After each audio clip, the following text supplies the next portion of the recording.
Our public library budget conversation. We have Kent Oliver with us today, and I know, Kent, you brought some folks. I'll give you a second and let you introduce them. I just want to remind the viewers at home that over the next several days, we're going to have lots of requests for funds. We're going to have more requests than we actually have dollars. So at the end of all of these conversations, we will be very efficient and effective and deliberate about where those dollars need to go for the best use of Nashville taxpayers.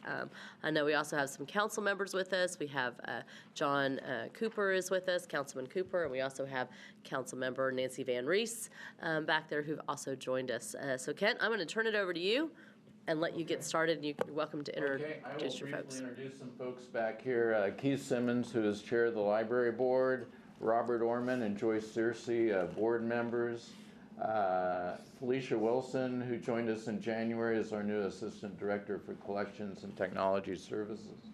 Angela is back here, and she's the one that keeps our books all straight. And I'm joined here by Susan Dry, who's our assistant director for administrative services. Great. So you've got a budget here before us. You've also given us a new handout. Right. Why don't you just take a minute and tell us what we've got here? Okay. The handout that I provided you is just a summary, several things, a summary of all the activities that we have had this year, highlights of our education programs, some of the things we've been doing with our facilities, really trying to bring you up to speed on some of the accomplishments over the last year. There's also an annual usage comparison that I thought you'd find interesting.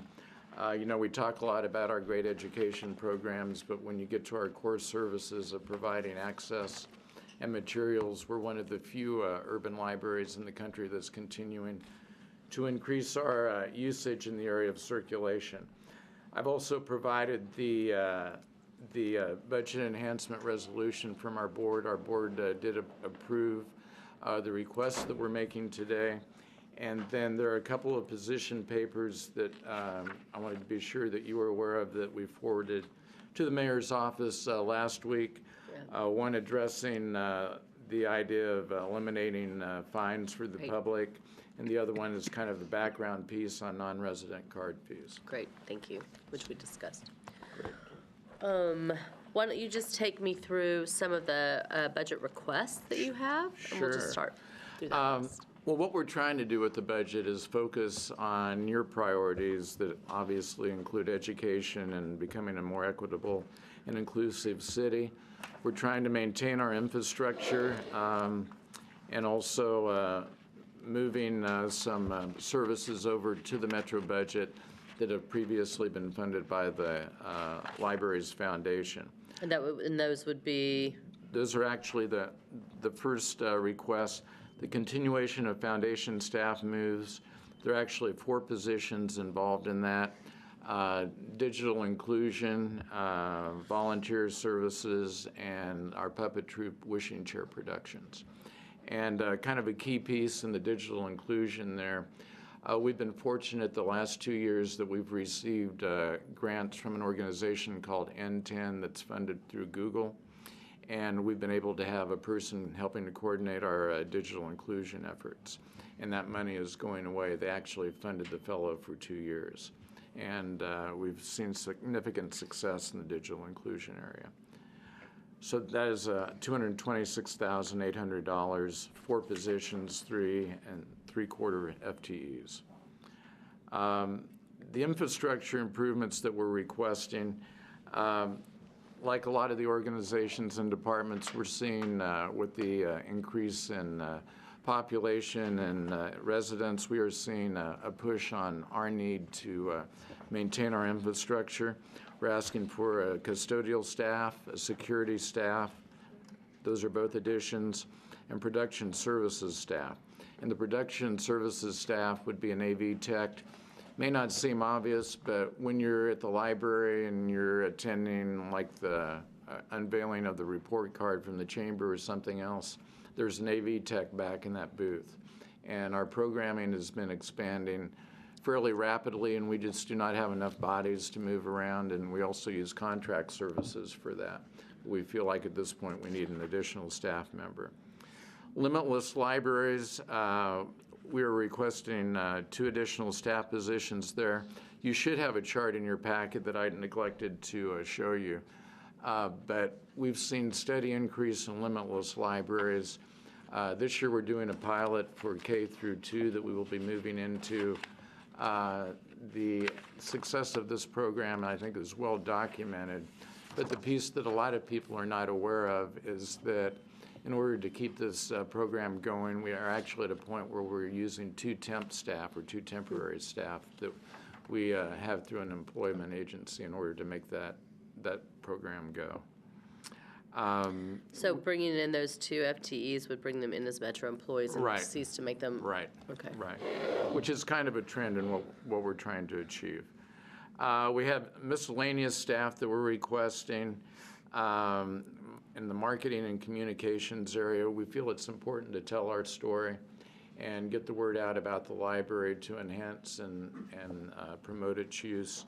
So we're needing some help there. We also have IT hotspots, maintenance costs in there. We're trying to get to that IT pilot that we mentioned last year. We'll be requesting the actual hotspots from the foundation. Great. And what we're looking for here is the monthly service fee for the IT pieces. NASA, you're familiar with NASA, but what we want to do is expand that program 70 additional spots, which includes additional buses, and expand the summer program. And I think one of the significances of the summer program is that we're going to structure it so that we can have 400 students from Opportunity Now become part of it, in addition to the 50 spots that we plan on incorporating in the regular operations of the library. So we're really trying to get to that.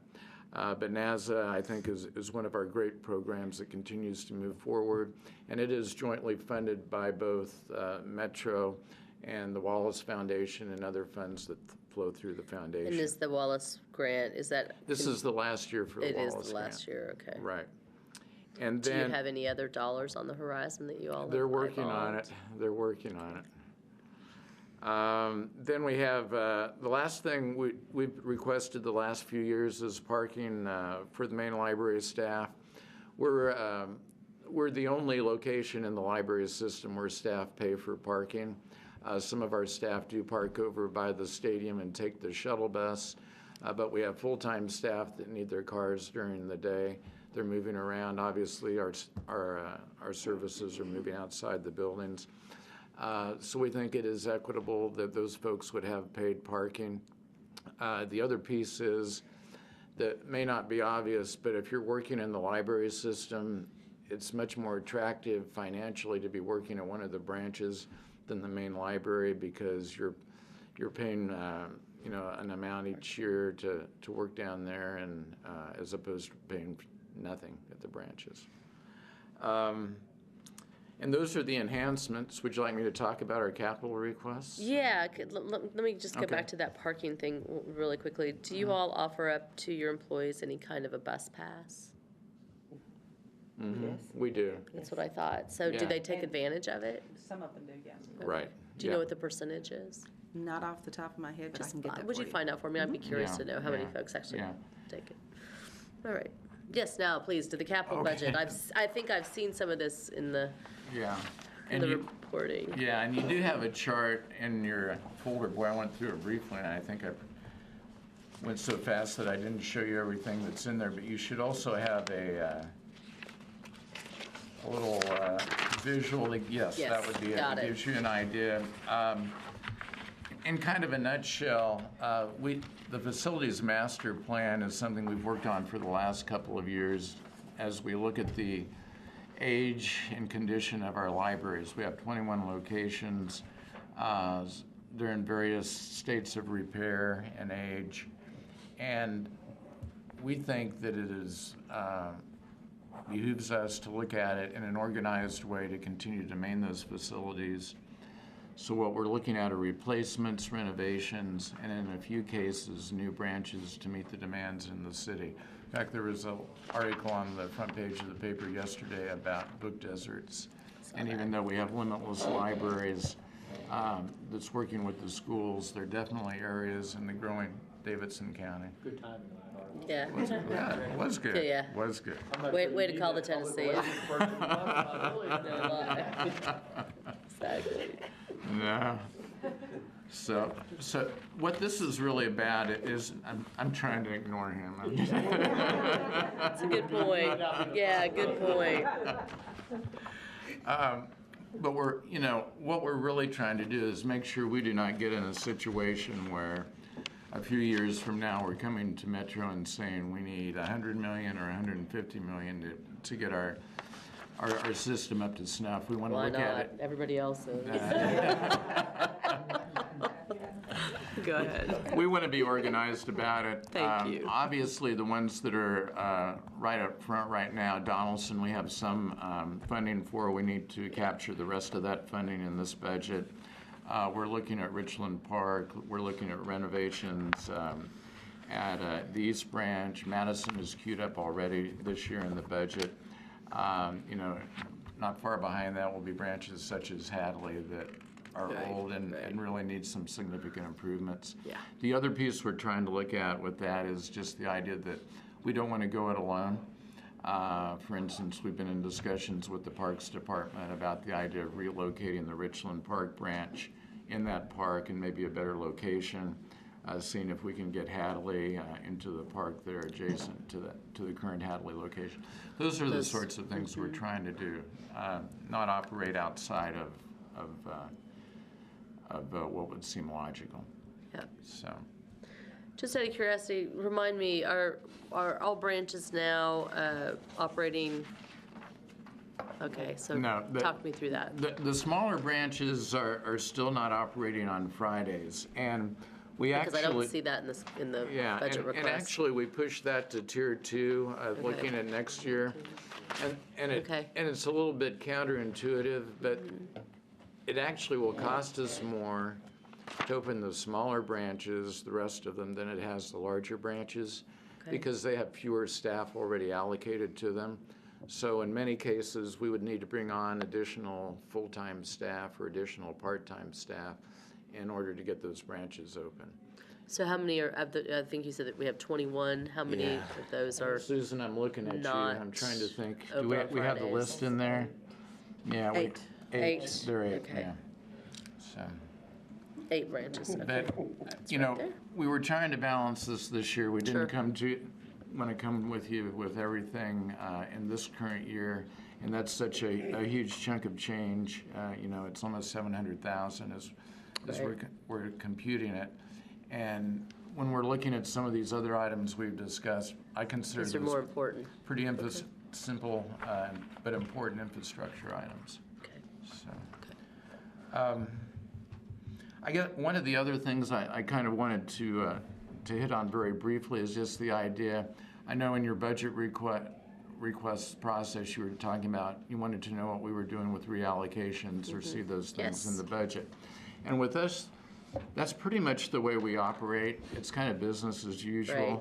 And to give you an idea of some of the things that we've done this year, we've repurposed 6 positions when they came open.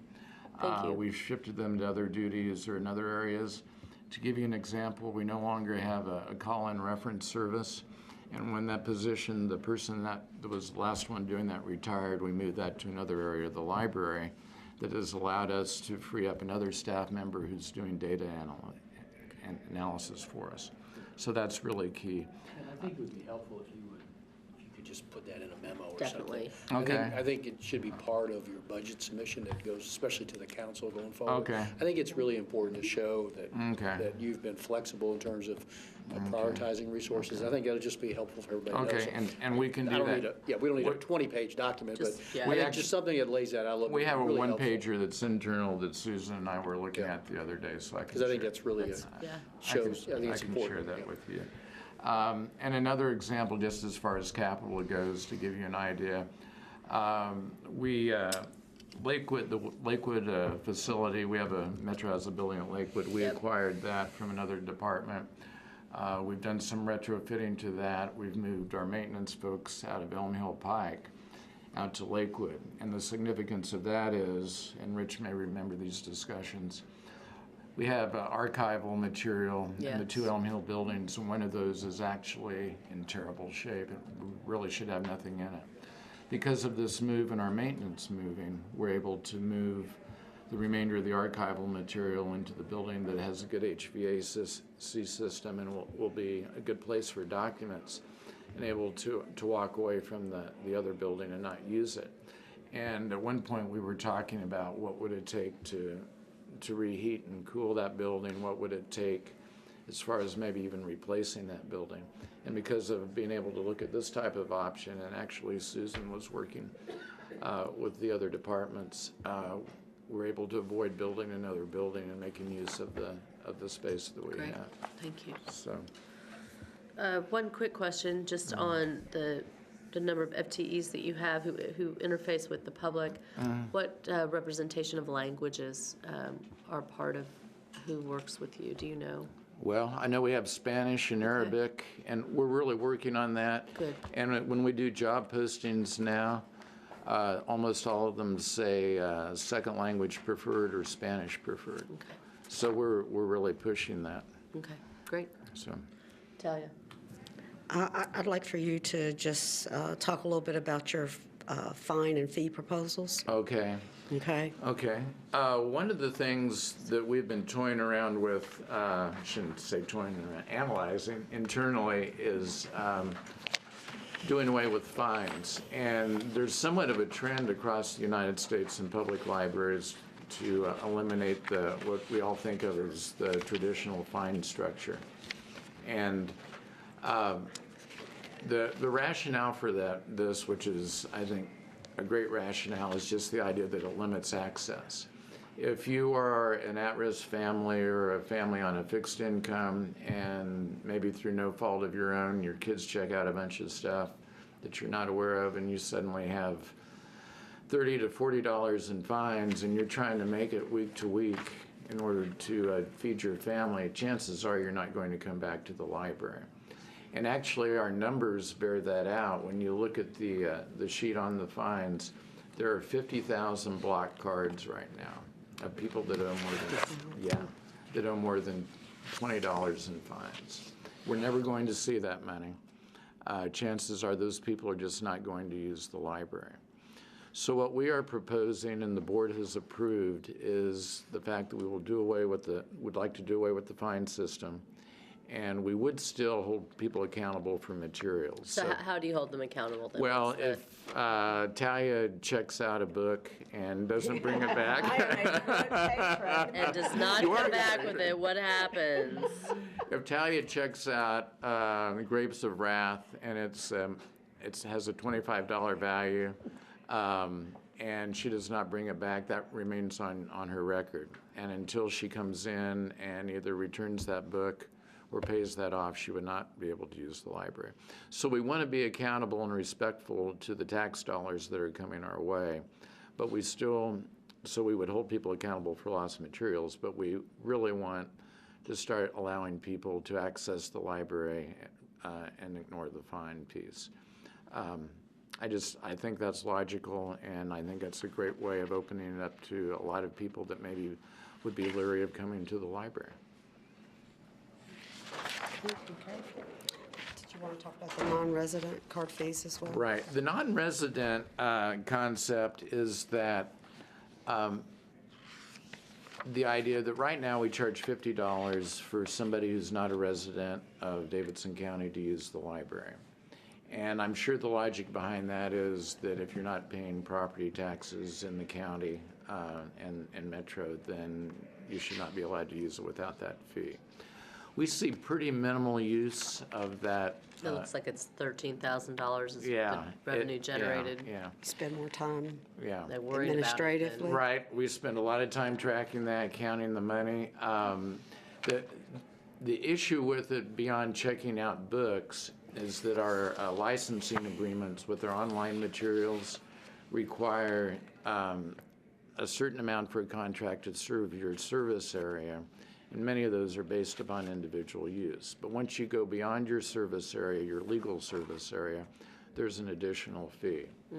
So we have come up with the idea that if you want to be a non-resident who comes into the library could use the library materials, what we call the hardbacks or the physical materials, and be able to use those and check those out without paying a residence fee. However, if they want to access the online materials that require a substantially more financial investment, Right. then they would still be required to pay the $50 fee. We can do that through the computer system, and we're able to set up our patron accounts so that we know how that works. Got it. But my background in working in other parts of the country is that typically you do not have non-resident fees. Non-resident fees, you are seeing that here. And do our surrounding counties have them? No, they do not. So we're the only one that has Right, the residence right. fee. And the other way to go after would be an MOU with those areas. I've talked to some of those directors and have not found much interest in that. Well, if they're not charging them, Yeah. a Davidson County resident can go to Williamson County and check out a book, right? No. Oh, so they No, are, They have to pay non-resident fees. oh, so they do have resident, They do. non-resident They do. fees. I'm sorry, I They do. misunderstood. No, I'm sorry. So. Well, we're a region, so we can encourage them to think That's- more Regional broadly corporation. about Yeah. all of us sharing our books. Yeah. Okay, great. Okay. Anything else that you've good. got? Okay. No. Kent, any final words that you want to share with us? Just that I think we're really making a difference in the educational area and with our core services in the community. And as you look at the summary that I handed you, all of those programs are having an impact, and we know the impact that we're having through the outcomes that we collect. And, we have a mission statement that's inspire reading, advance learning, and connect our community. And I think some organizations have a statement like that that's just kind of sitting there. We think about that every day when we're creating programs. That's and, great. So, We appreciate the work that you do. We appreciate the board being with you today. We appreciate what you do. Also, just for the viewing audience at home, we also had council member Vercher join us, but then maybe didn't join. Oh, she was here. I don't know where she was. In, out. Anyway, we appreciate y'all. You guys have a great rest of your day. okay, well, Thanks. thank you. Thank you.